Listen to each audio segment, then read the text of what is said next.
আসসালামু আলাইকুম। ABC world নিউজে আপনাকে স্বাগত। শুরুতেই সংবাদ শিরোনাম, পরে বিস্তারিত। ভারতে ভেজাল মদ পানে ৫ জনের মৃত্যু। ভারতের বিহারে ভেজাল মদ পানে ৫ জনের মৃত্যু হয়েছে। একই কারণে আশঙ্কাজনক অবস্থায় হাসপাতালে ভর্তি করা হয়েছেও আরও কয়েকজন। মঙ্গলবার রাতের রাজ্যের সিভান ও সারন জেলায় এই ঘটনা ঘটেছে।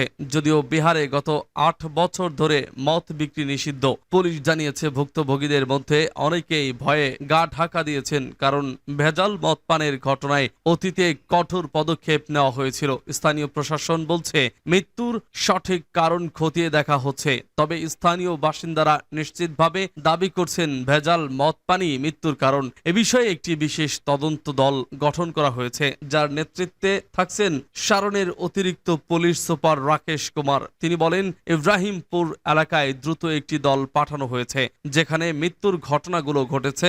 রাকেশ কুমার আরো জানান, 2 ব্যক্তি দৃষ্টিশক্তি হারিয়েছেন, আরো একজন হাসপাতালে যাওয়ার পথে মারা গেছেন। এ সময় এলাকাবাসীকে অবৈধ মদ বিক্রি সম্পর্কিত তথ্য দেওয়ার আহ্বান জানান এই পুলিশ কর্মকর্তা। দৃষ্টিশক্তি হারানো একজনের পিতা জানান, তাদের পরিবারের 3 সদস্য মদ পানের পর অসুস্থ হয়ে পড়েন এবং একজন মারা যান মদ পানের কয়েক ঘন্টার মধ্যেই।